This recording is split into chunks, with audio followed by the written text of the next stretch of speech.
Welcome, everyone, to the Note Taking and Study Skill Strategies workshop. My name is George Morgan III, Academic Advisor through Exploratory and Pre-Major Advising here at Penn State Behrend. Today, we're going to learn how to use the SQ3R and other methods of note taking to improve your study skills. With regards to class notes, it's always ideal to try not to scribble over your page when taking class notes. You want to use a writing utensil that will not smudge ink or write slow enough that your writing is legible. It's always ideal to be organized when taking your class notes as well. This means utilizing titles, subtitles, underlining, or highlighting important terms to refer to at a later time when you go back to refresh your memory, to study, etc. With regards to preparation prior to class, you always want to read or skim the material that will be covered in the upcoming lecture. Always encourage students to take time to read the course material, read the chapters that are assigned prior to attending class. That way, when your professor does their lecture, you'll have an idea of what they're talking about, and it'll make taking notes much more easy and effective. You want to also read over notes from the previous class as well. It's going to help you continue to remember and retain the information better.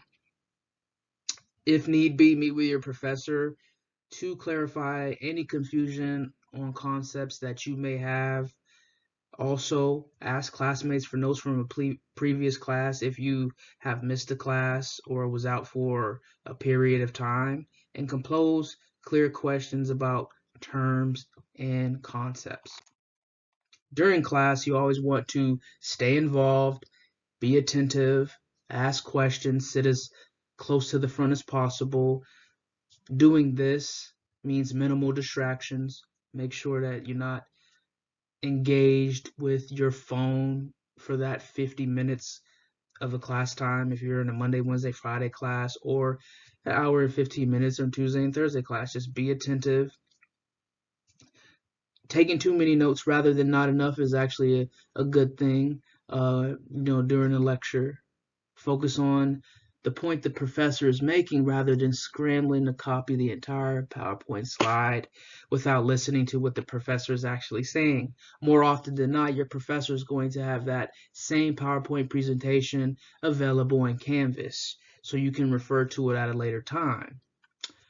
Sometimes students take notes in different colors, to each his own. Highlighting can be effective to help a student retain more information. Include specific examples given during class and learn as much as you can in class so you will be successful when working on assignments at a later date. After class, always ideal to review your notes within 24 hours of the class.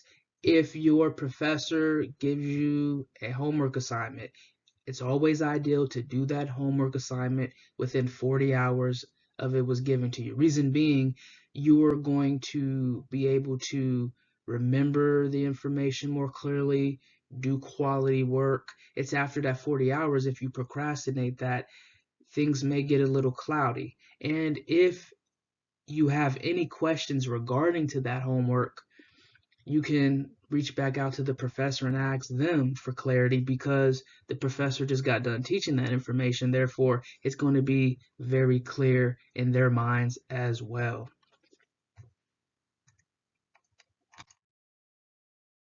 Office hours, very, very important. Questions about course concepts can be brought up. You could review past exams, quizzes, course expectations. You can seek clarity on assignments. If the professor didn't necessarily talk about testing format, you could inquire about that. And it would be ideal, and it's not uncommon to ask your professor about best study methods for learning in that specific subject. Literally ask this question to your professor. They're the ones that provide the course content, so why not ask them about it? With regards to your time management, is very, very, very important. We do have a time management advising workshop that you could access as well if you want to get more detailed information about how to improve your time management or organizational skills. But it is very, very important for you to do this. Utilizing a planner can help you tremendously and immensely with regards to utilizing your time more effectively throughout the course of a week.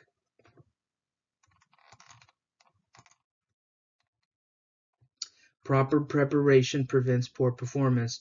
Always try to incorporate these 5 P's when uh, doing anything in life, period, whether it be studying, preparing for work, preparing for an exam, preparing for an athletic event. If you're a student athlete, the proper preparation prevents poor performance. So always be prepared.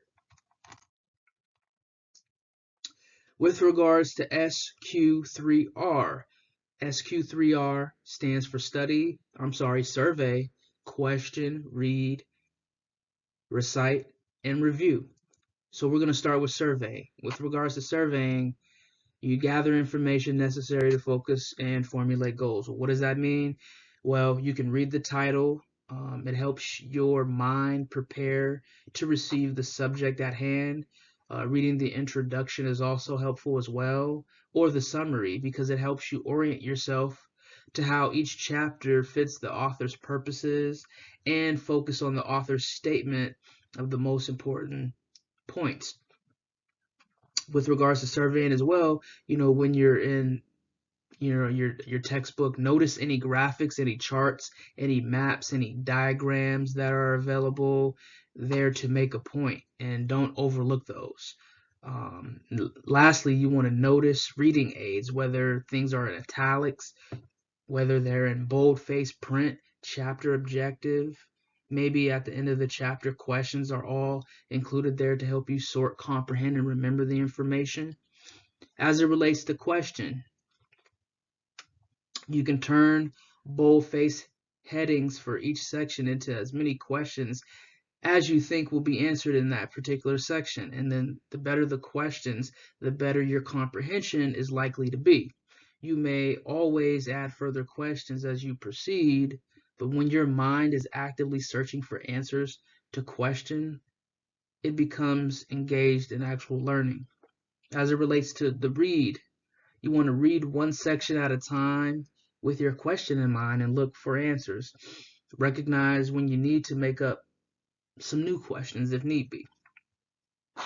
With regards to recite, after each question, you want to stop and recall questions and see if you can answer them from memory. And if you can't do that, you want to look back at the text again as often as necessary, but don't move to the next section until you can recite the answers from the previous one.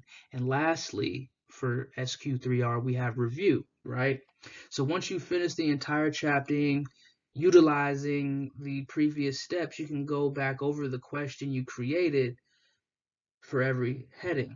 And then you can see if you can still answer them. And if not, then look back and refresh your memory and then continue. But again, this is a great method to utilize with regards to studying course content and other information. Moving right along, as it relates to studying effectively, I have a couple bullet points up here with regards to different ways you can approach your studying material. I have a couple numbers up here: 7, 14, 21, 10, 20, 30 method. I am referring to studying with flashcards. So ideally, with regards to utilizing flashcards, you write the term on one side, the definition on the other side. And then you begin reading the definition, then saying what the term is, and then you could do this for a half an hour, take a break, and then come back and do the same thing again. You want to create a know pile and a don't know pile, and then continue to study. And then you can reverse the study pattern if you want to too. Like you can read the term, then try to remember what the actual definition is. But the reason the numbers are important because you want to divide those flashcards up. You don't want to just have one big pile of flashcards and then study them and flip them and flip them and flip them.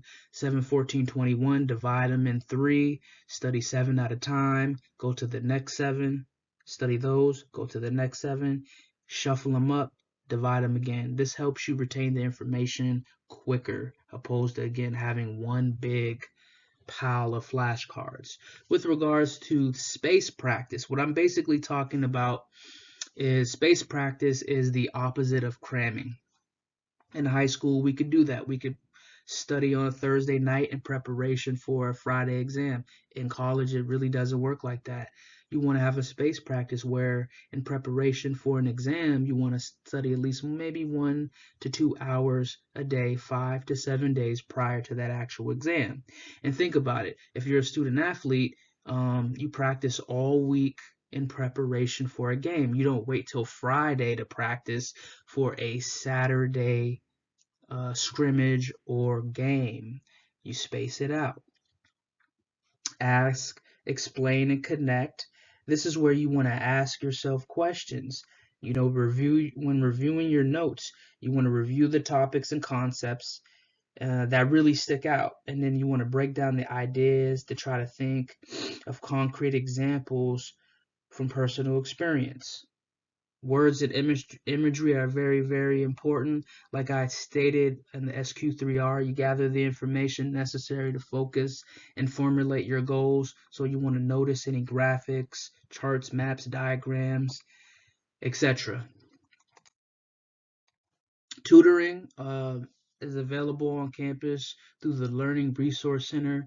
Please don't underutilize that service. You can schedule an appointment via TutorTrack. So if you go on the Penn State website, all you have to do is type in LRC, and then it will bring you to the Learning Resource page. You can schedule an appointment. All subjects are in alphabetical order. Pick a subject that you're in, class that you're in, make the appointment. It's very, very helpful. That is our presentation as it relates to note taking and study skill strategies. If you want to go even more in depth with this, you can schedule an appointment with your academic advisor. They'll be more than happy to sit down with you and discuss more ways to improve note taking and study skill strategies. Please reach out to us if you have any questions. Thank you.